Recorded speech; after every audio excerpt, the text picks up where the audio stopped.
Running Sentences presents The Lost Adventures of a Maybe Hero. Part 11. Who Wants a Battle? While everyone is trying to figure out if they still have powers or not, a fight breaks out. Leonardo finds himself in the middle of it despite his best efforts to not have any part of it. This is a work of fiction. Any names, businesses, events, characters, and/or situations within this story are products of the author's imagination. Any resemblance to real people, real incidences, people's names, situations, etc., etc., is purely coincidental. Copyright 2022, Michael Hunnery. All rights reserved. The first question on Leonardo's mind was why did everything go dark, and why hadn't anyone said anything yet? He was still on the back mine entrance where he and the group of heroes tried to escape from, right? He worried and wondered and tried to think up things that could explain all of this away. His memory did strike on the fact that a similar thing happened when he'd been thrown by the heroes inside that cave place that had been his prison, but he'd also been unconscious for part of that and only awoke to a similar scene. So if it was similar, he was not sure. Hello? What do you want, Bug? That someone responded was a bit of a relief, but that it sounded like Hugo was less so. What do you think I want? Did the damn thing work or not? He got no response and began to try and peer through the darkness with little luck. There was the soft sound of a hup, hup, coming from somewhere in front of him. To him, it was almost like the sort of sound of someone jumping or trying to jump and fly off, but perhaps not having any success at it. Anyone else out there want to try and talk? He felt some fingers on his back and jumped, trying to swirl about. The pitch blackness, though, made him unsure if he had actually turned around to face this person or jumped only a few degrees. I thought you were going to run away. The soft voice of Catalina was beside his ear, and he jumped again, this time putting his hand to his ear as breath had grazed it. I will, but after I've found out if this thing has done anything. Well, it certainly has done something. We can't see because of it. Where are you two? I'd say over here, Charlotte, but I don't know where you are either. Catalina was on my left when things went dark, and you were slightly to my right, I believe, Charlotte. I'm probably to your left, I guess. By the way, can you channel your powers? There was a few hurried steps, and then the shadows and darkness disappeared a bit to reveal Charlotte. He could just make out the fact that her hand was being held out in front of her. Not to reach out, but he could see some sort of sparks off of her hand, like she was trying to make her power of energy or whatever it was come to life. I don't think it works. Well, all it took was an endless night to ruin superhero powers, maybe? Well, that's good, I guess. Oh, that's gonna go over well for anyone who lives on the planet, though. I don't think they want to live in an endless dark night. He wanted to say more, but stopped himself. He couldn't think of anything else to say anyway, and the sudden smack and sensation of something smashing into his face a second later gave him something else to consider. The fact that he was falling and slightly spitting away from the point of impact was little registering on the things that were happening to him. If he'd been punched, as he strongly suspected he had been, it was at least a decently good one. Hear this, bugs and scum. I will hunt all of you down by voice alone. I will destroy all of you for what you have done.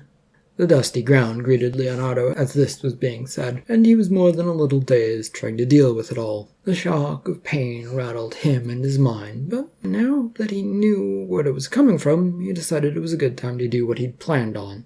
Taking a second to breathe and not feel the shooting, arcing pain in his head, he rolled a few feet away, and once far enough away, tried to get up. Leonardo, what is going on? Catalina's voice was to his right and allowed Leonardo a point of reference. The problem was, he staggered as he tried to stand. His mind wasn't communicating all that well with the rest of him, and he fell back to the ground. Ow, ow, ow. There you are, bug. Still on the ground, Leonardo rolled again, as a thump hit the ground, but not close to him. He again attempted to get up with a little more success, but still falling to his knees. Did you attempt to stomp on me, Hugo? Because that's what that sounded like. What, bug? What are you doing over there? You think. I'm trying not to get hit. Why did you hit me? Why do you think? Where is that device and where are you? Don't hit Leonardo, it's not nice. It was nice to hear another familiar voice in Charlotte's, but he did fear that this would cause Hugo to go after either Charlotte or Catalina since they were around in the area. Hey, dipstick hero, named Hugo or whatever. I bet you think you're the greatest hero of all time, huh? But now you can't, can you? No more powers, no more greatness. All you have is your brute strength. A real average nobody. The thud of footsteps from who he hoped was Hugo sounded like they were coming in his direction. Leonardo backed away, trying to draw the man further away from his compatriots. He was conscious of the fact that somewhere near him might be the edge of the plateau he was upon. Only a fool of a hero, one who works for the mob, would think to chase around an idiot. What are you doing, Leonardo? The voice of Catalina sounded rather close to him, which was disappointing, as he'd hoped he'd gotten a few feet away, but he couldn't rule out that she might be moving around as well. I'm doing what everyone has wanted to do since heroes have come into existence, telling them off because they do whatever they want without any repercussions. Oh, what changed from a couple weeks ago? If I knew what I knew now, Catalina, I'd probably wind up on the same damned road, so shush. Besides, isn't it a hero's job to get a villain away from the people?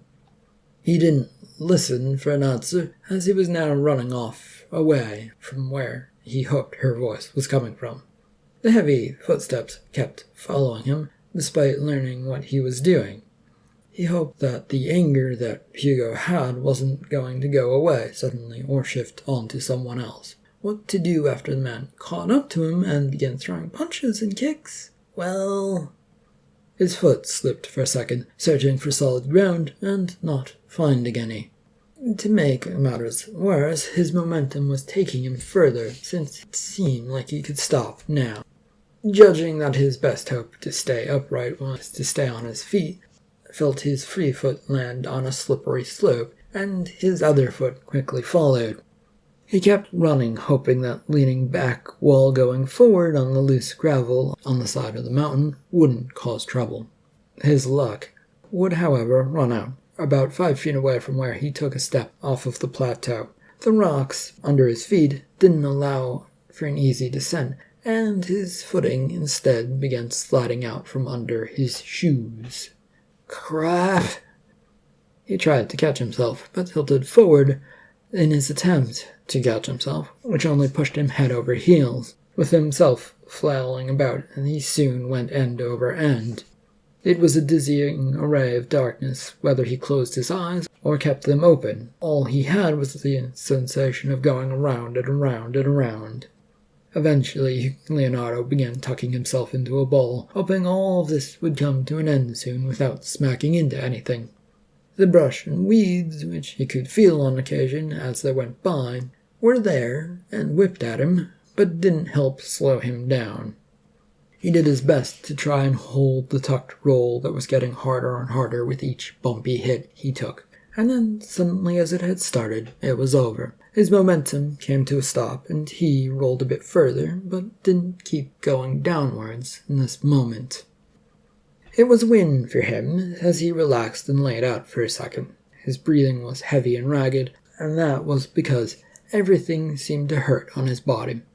As he lay there, though, he listened for the sound of someone coming after him. The ringing in his ears made this a difficult task, but he still tried. Also, not being able to see a whole lot since it was dark, he wondered if he could turn the lights back on by hitting the button again, then realized he didn't know where the thumbstick was. A quick pat down of himself turned up no evidence of it being on him. Bug! Oh, Bug! Where are you? Hugo sounded close now that Leonardo could somewhat hear again. A good thing, maybe, if he could figure out how to survive being punched. You know my name, Hugo. Why not use it, you freak? Why bother when I can squish you and force you to do what I want? Well, except you can't anymore. Your powers are out, which means all you have is brute strength, and who knows how much of that you actually have. I bet you can only swing your arms a couple of times. Hard. Because you probably relied so much on your powers. There was a sound of rocks slipping down the side, followed by a small thump. If Leonardo had to guess, the man had fallen on his ass, which served him right. The sound of clattering and oomphs came from in front of him, so Leonardo slowly got to his feet, began trying to back a few feet away, and trying to feel and see where this person was. A vague, shadowy figure rolled to a stop some feet from him. After a few shaky moments, this figure began to rise as well, clearly hurting a bit from the way their arms were shaking.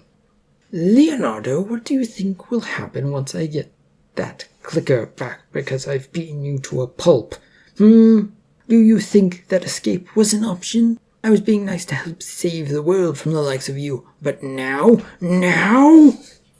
Leonardo grimaced and pointed back towards the hill mountainside he'd come down. Yeah, you can beat me all you want, but it isn't getting you the device. Did you swallow it? No, worse. I lost it when I fell, I think. Good luck finding it somewhere along that mountainside in this darkness. Hugo looked back towards the mountain, which Leonardo could see now a bit easier. A frightened thought ran through him that the effect of this clicker was wearing off. He glanced skyward to see peaks of blue through the black sky. What to do? What to do? There was a chance he could fight the man. It would not go terribly if perhaps he surprised him. That would probably fall apart after a second or two, though. Go ahead, Hugo. Search for your precious clicker. I bet you it's broken. In this new light that was now coming through, he could now clearly see Hugo was turning toward him. Leonardo offered a weak smile and signaled that up on the mountainside was where the man should go. His opponent shook his head no, and then cracked his knuckles. Slowly. I don't think that will be necessary. With the sky returning to normal, I'm guessing that little bomb of whatever it was that you set off is now worn off. Much like how we would do it. We would pretend to do it in the prison cave. Leonardo ordered his legs to move. They disobeyed his orders and froze in place. Hugo was a few feet away from him still, but Leonardo felt like it was closer. The man could probably reach out from where he was and smack him around. Before you send me into whatever realm of hell your punches are going to send me, wouldn't you want to be sure your powers work? It will make your life easier and takes but a second. The hero paused his approach as he considered this. The snarl never left his lips, nor did he unball his fists. Leonardo rather wished he would let go of the whole fist balled up thing, since it made the hero's hands look like medieval clubs. You're trying to buy time for yourself. Well, yes, I am, but it doesn't take much to figure that out. Much like if your powers have come back on with these lights. It doesn't take but a second to find out. Hugo grunted, sighed, and looked skyward, then gave a little hop. He didn't float or suddenly fly off. Nope, it was a little hop that lasted but a second. Leonardo felt a bit of relief fly through him, but this was then followed up by panic. The man could be pretending to try his powers out to lure him into complacency. Was he doing that, or was it something else? The powers might really be out. A nice little hop of a jump from you. I'm not sure that was testing your powers, but that's okay. I guess, are you ready to fight now? He would get no answer from Hugo, whose face seemed to have darkened into a purplish color. The hero continued to hop while looking skyward and getting nowhere. It was at this point that Leonardo realized his legs were working because he found himself backing up and away. A nice discovery as long as it wasn't discovered by Hugo. The villainous hero had decided at that moment to give up on jumping and looked him dead in the eyes, stopping his efforts to keep going away. It doesn't matter if I have powers or not. You are a bug who will be squished. And you will be a mass murderer who will be discovered because the government agents are up on the mountainside and, they're gonna eventually come down here and see what's going on. You will get through me, probably, but they'll come searching for you. There was another pause as this new news was digested, and Leonardo found himself distracted, looking up the mountainside. There were what appeared to be figures coming towards them. This, he felt, was not a good thing, since he was supposed to be saving the day, and if that was his friends, well, it didn't feel like it was saving them from the wrath of heroes if they came after him and Hugo. Stop with your distractions. It won't help save you from your fate of doom. No, it probably won't, but it might delay things long enough for others to become involved. Hugo turned and looked up the mountainside to see that figures were coming. The hero even turned his body fully towards them, trying to make out where exactly they were. To this, Leonardo decided it was a perfect opportunity and jumped forward. He grabbed the man and twisted, trying to wrestle him a bit, but it was not going well, as Hugo fought back and kept his ground, though he was now twisting about to try and free himself. Leonardo clung on as best as he could, with his feet under him beginning to try and push to get the man towards the nearby woods and ground that he could not yet see. Stop this! I will kill you! Leonardo kept pushing, and had success as the two stumbled their way closer towards his target. A heavy fist hit at his back, with a heavy echoey thump trying to emphasize Hugo's point. Let go, fool! You'll kill both of us! This elated Leonardo, since it was such a change in temperament from a man who hated him so. He pushed even harder and dug his feet into the slippery ground towards the trees. There is another slope. We aren't at the bottom of the mountain. By this time, though, the two had gone over the edge. It took a second for things to register, and by this time, Leonardo had accidentally let go of Hugo. Though it didn't separate them much, a few inches at best, and they could see each other's faces as they went past. Then the ground greeted their sides, and a steep slope sent them on their merry way downward. Hugo was gone from what Leonardo could see, which he couldn't see a whole lot with all of the spinning going on. His only hope was not to hit anything on this slope, and to try and slow down. To this he reached out his arms to try and act as a brake. It didn't work, and his arms flapped about as he rolled. A tree nipped at one of his ankles, which then flipped him about, sending him careening wildly in a new, different direction. He greeted a few other trees because of this, and one of them hit off his arm, another said hello to his chest, and the whole thing was dizzying, hurtful, and he wanted it to stop soon. A minute passed, which made him feel like he was rotating this way and then some other way. More minutes passed before the sensation of moving came to a stop. He figured that he'd actually been stopped for at least a minute or so, but the spinning in his mind had kept going. There was also the issue that much of his body hurt like hell, and it hurt to think about moving, so it would probably hurt to move. A lesson he'd learned when he felt things had stopped moving. It only took a small movement from one of his legs to send pain through him. Ow! His cry of pain went unheard, and he wanted to scrunch up to get away, but doing so might cause more pain, so he stayed where he was, lying on the ground. Eventually, Leonardo realized he still had his eyes closed, and slowly opened them up to see brown stuff in front of him, and then he was breathing in dusty dirt. Despite the pain, he got one arm to cooperate enough to allow himself to get himself pushed over. Now he was able to see a blue-black sky above him, with a bit of a warm glow coming in the distance. To this, he sighed. All he could do was think as a flood of thoughts came to him. At some point, he had remembered that Hugo had claimed to work with the government, yet now he was with the mob, and of course Catalina had told him so many things that he wasn't sure if he told him one iota of truth to him. There you are.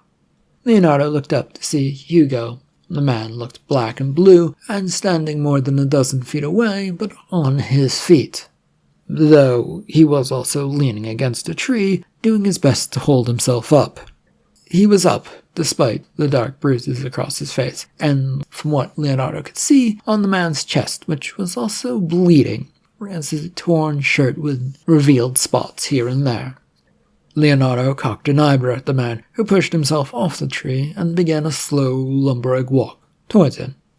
The walk, though, wasn't much of one, as one leg of this hero was dragging behind Hugo, who could only take small, staggering steps forward. You still want to fight? For what you've done to me?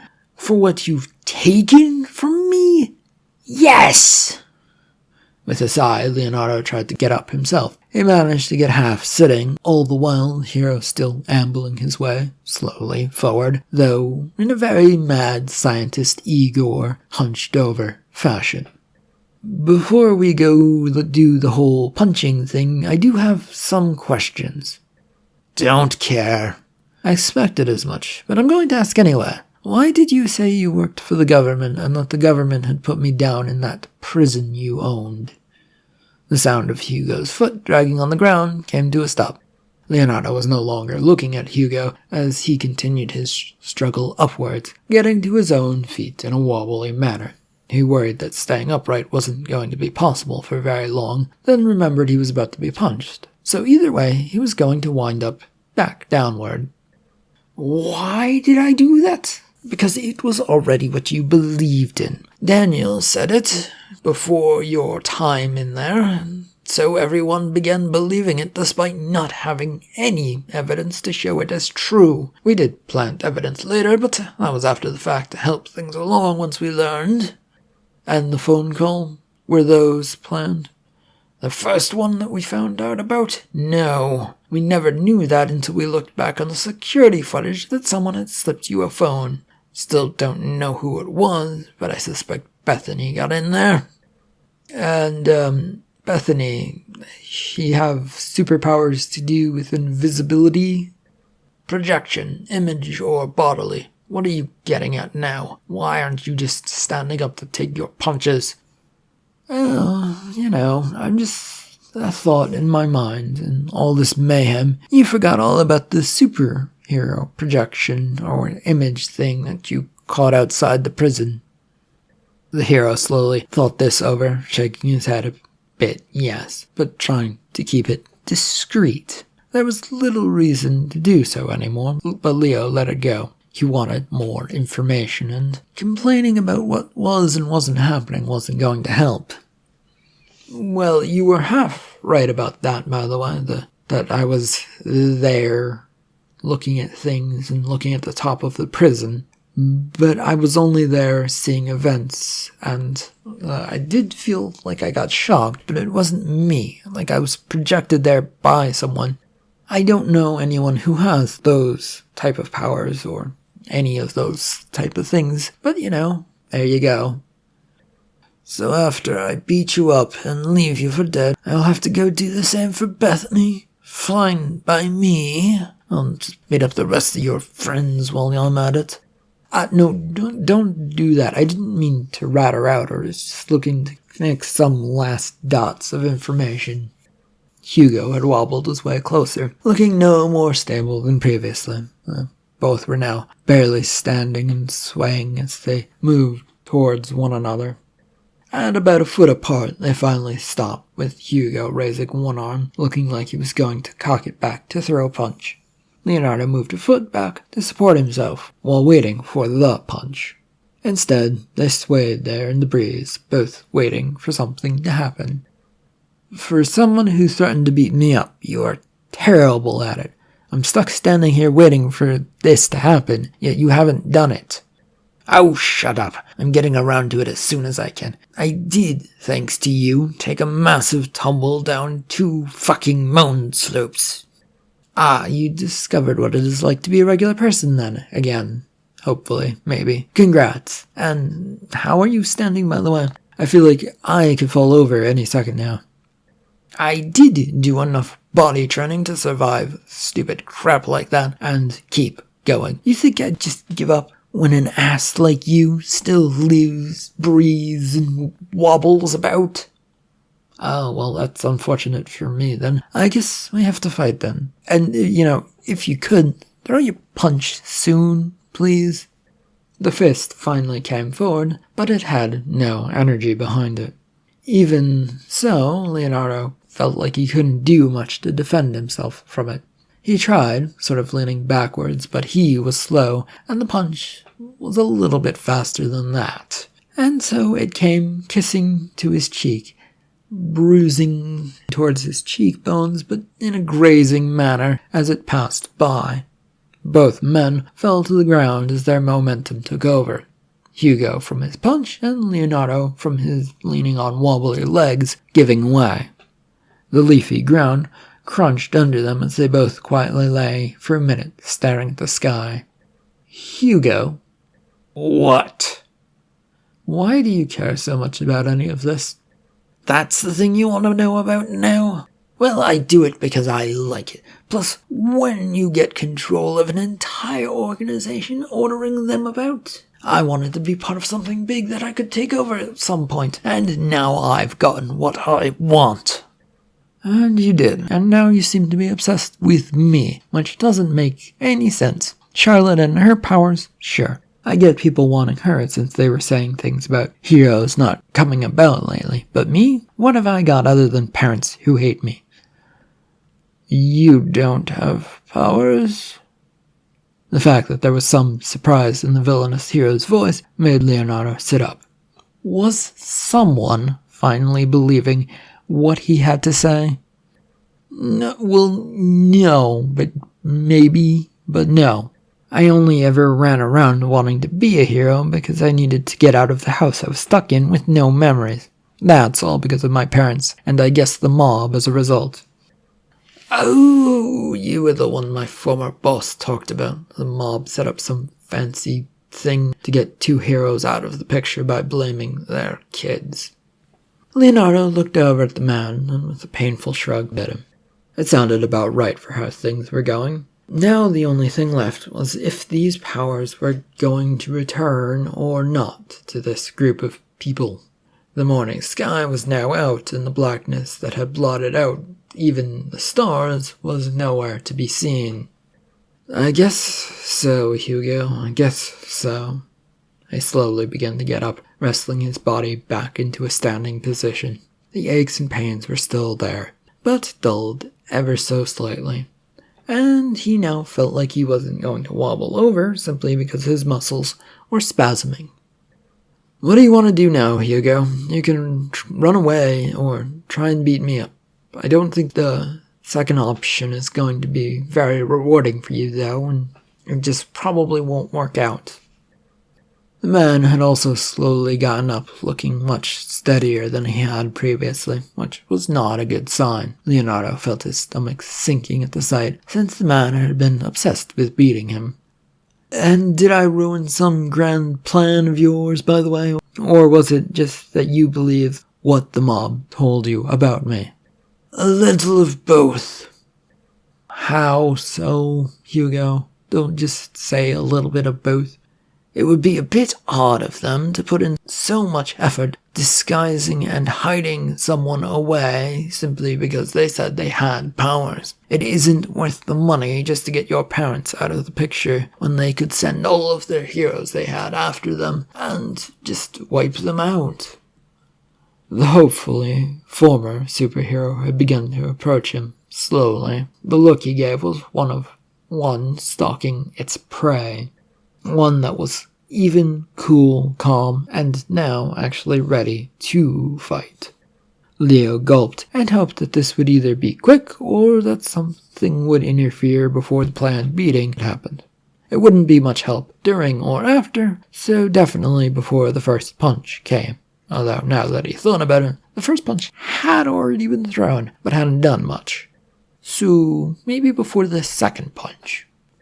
He prayed hard for that to the gods who may or may not exist. He also didn't hold out much hope, but it was all that he had. are you two going to spend forever standing around talking about fighting, or are you actually going to fight? Catalina, looking rather dusty, worn, and a bit annoyed, came out from somewhere behind Hugo and the woods. Leonardo peered around the man as she approached them, her hand running through her tousled hair, which was unhappy with how things in this climate were going for her. "Oh, good, the one who threw rocks at me. When I'm done with this one," he pointed towards Leonardo, almost grabbing at him, "then I will beat the crap out of you next." "Yeah, I don't think I'm going to allow such things to happen." Hugo had turned fully towards her from what Leonardo could tell, and didn't seem to believe what she was saying. Leonardo took a few side steps so that he could see her and keep Hugo in view. The hero then took a few menacing steps towards her. Catalina, in return, produced a pistol, which stopped him. "I have no time for games, and this job has taken far too long." The pistol barked twice in the direction of Hugo, who then dropped to the ground. Leonardo jumped away as he flinched from the loud noise. "What the hell was that? Why? Catalina had turned towards him, looking rather bored, as the weapon also swung in his direction. He wanted to say something more, but the gun barked, and a feeling of something heavy hitting him hit him. This was followed by him toppling over back to the ground he'd been so used to not that long ago. The sky was still up there as he stared at that, and there was no pain coming from anywhere in his body at this point, but he could also feel a wetness somewhere, and he couldn't place exactly where it was, just that he had a wetness somewhere near him. "What the hell?" He said it, not believing what was going on, though all that had gone on told him he probably should have. A few hacked coughs followed, which hurt, but there was still a comfortable numbness otherwise about him. After a few seconds, Catalina came over and looked down on him. "Don't worry, I have no intention of killing you. I didn't even kill the other one. But I can't have you getting away just yet either. Roger has plans, I'm guessing, and by giving you to him, I am now free, and so is my gang." She moved off a few steps and then came back into view and knelt down beside him. "I'll give you a little present to make up for all of this.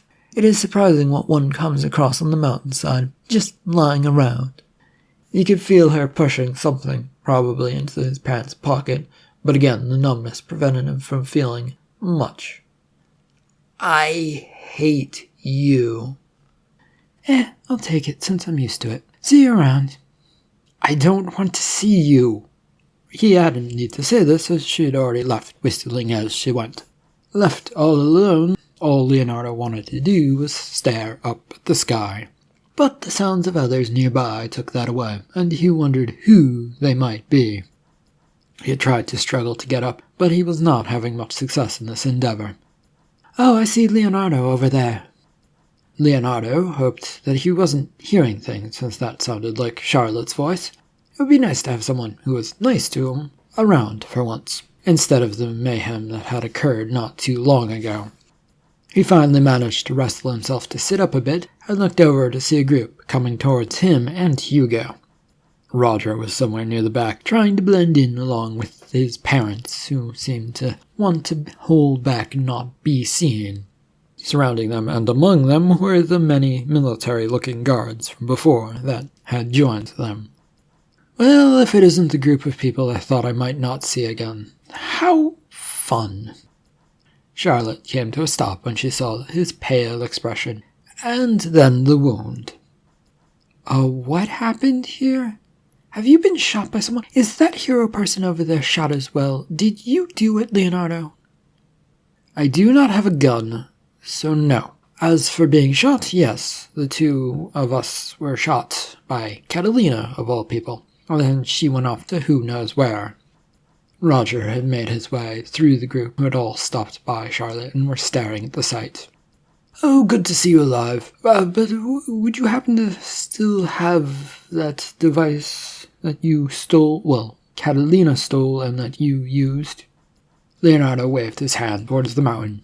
which made Roger turn and then look back, and then to look back to him. "As far as I know, it is up on the mountainside somewhere. After I pressed it, I got into a falling match with that idiot Hugo and dropped it somewhere along the way." This answer did not seem to please Roger, who had his lip snarl upwards a bit before he got it under control again. Then the agent swirled about towards his military guards. "Right, I need a search party for a thumbstick somewhere on the side of the mountain face. On the double." Leonardo shrugged. He didn't care any more about that, and he decided to lie down again on the ground. His part in this madness was over. Now the only thing that was left was nothing. He didn't have a place to go to, so this was going to be tricky. He stared off into the distance, unfocused on what was going on, and it took him a second to realize that Charlotte was by his side and putting pressure on his abdomen. There was also a military guy with the usual Red Cross symbol, and a little military first aid kit, he guessed, working on him. "Is it bad?" He could see the two talking, but hearing them was another matter, and he couldn't tell if they had heard him either. None of the voices were coming through no matter how much he strained to hear. His mouth was also going dry, and if they hadn't heard what he'd said just a second ago, now he really wouldn't be able to make himself heard. He felt himself being pushed back down to a lying position, which he allowed since he couldn't really do anything. He was pretty sure that Charlotte's hand had found its way into his pocket and was taking something out of it, the same pocket that Catalina had just put something in. And he could see a gleam in her eyes that told him that she was up to something, but he was at an end of his energy and closed his eyes to escape the oncoming headache that was already haunting parts of his mind. The feeling of being warm had rushed over him when he started to wake up. He didn't really want to leave the dream that was ongoing about something. It was maybe about a quiet picnic that he could sort of remember, but noises kept filtering in from the outside world and separated him from that. Leonardo gave up on sleep and opened his eyes to a bright room and lying on a bed. One with plenty of blankets that were keeping him warm, which he appreciated since, well, it was nice and cozy. There was a dull ache to his body as he tried to sit up and look around, a move that didn't go as well as he'd hoped, and gave up a second later. His look around told him that it was a regular-looking hospital room with big windows looking out onto a town sort of place. He hoped that it was real, and that this wasn't some new or next dream he'd drifted off into. "Hello, anyone there?" The cry he'd made was feeble, and he wasn't even sure it had been heard over the beep, beep of the machinery nearby. He looked to his bed now and saw that it had a remote with a few buttons on the side near his hand. He pressed all of them, hoping that one of them would get help sent his way. His mouth was dry, he felt a dull pain in most of him, and a headache running up and down the top of his head. These buttons were quickly pressed, and at least two of them made the bed go up and down, but the others seemed to have no great effect on anything. Disappointed, he lay there hoping for someone to come help him. The door was suddenly opened, and in came a nurse-looking person. "Oh, you are up. I thought it was odd that the button was pressed, since no one aside from you should be in here. Well, it's good that you're making a quick recovery." He nodded feebly and tried to sit up. This nurse, however, was across the room in a flash. She didn't push him down, but she did stare him down while fetching a glass. She soon had poured some water from a jug and then helped him drink. He only took a few small sips to make his mouth feel alive again. "Feeling better now?" She was watching over him like a hawk, glass in hand, ready to give him some more if he needed it. Leonardo shook his head yes, but he didn't bother to speak. Every time he tried, his throat felt rough and crackly despite having just had some water. "You should rest some more. It's what we recommend to all patients who come into our ward. Sleep helps the body heal, though a gunshot wound and scrapes and other various bruises will take some medical work." "Where am I exactly?" "Government Ward Alpha of the Fort Trumbult Hospital." Leonardo nodded as if this meant something and settled back into the bed. While he was hurting, he figured as soon as this nurse was gone, he was going to leave here as soon as he could. "Thanks. Is anyone here for me?" Do you mean visitors, sir? Yeah, those. She nodded as she tended to the machines and at him at the same time. He wasn't sure if this was a nod yes or if this was a nod yes to her work, so he lay there waiting for an answer. She finished her work, wrote something down on a nearby clipboard, and then looked over at him. You aren't a runner, are you? Whatever do you mean? I should warn you that this is a government facility and that you can't leave until you've been given the okay. It is deep inside a military base, after all. Rather odd to have a hospital deep inside a military base, isn't it? Wouldn't it be better to have it on the outskirts of the base or near there? I mean, if a soldier is off base and needs help, he's gonna have a long trip. Then they would go to the nearest hospital like a good little soldier that they are. You didn't answer my question. Leonardo raised his hand in a scout salute, despite having no memory of ever having been in such an organization or how to do such a thing. I swear on my honor and everyone else's that I shall not run away.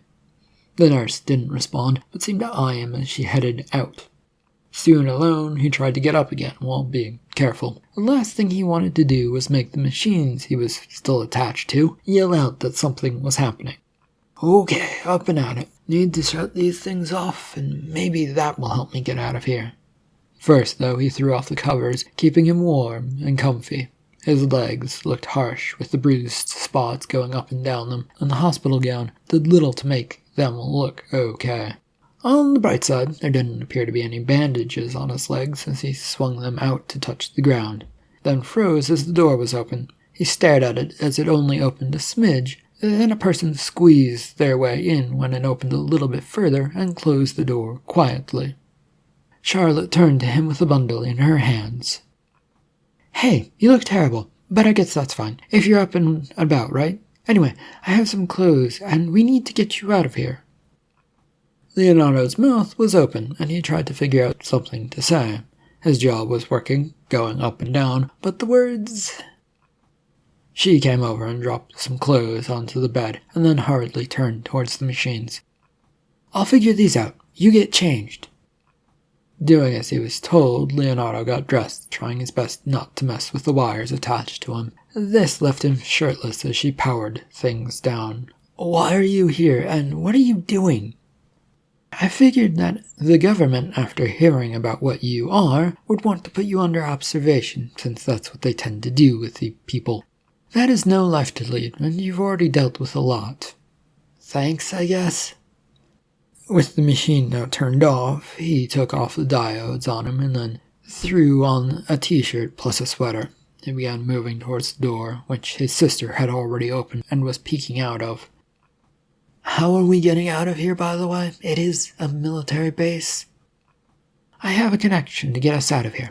Now the coast appears to be clear, so let's move.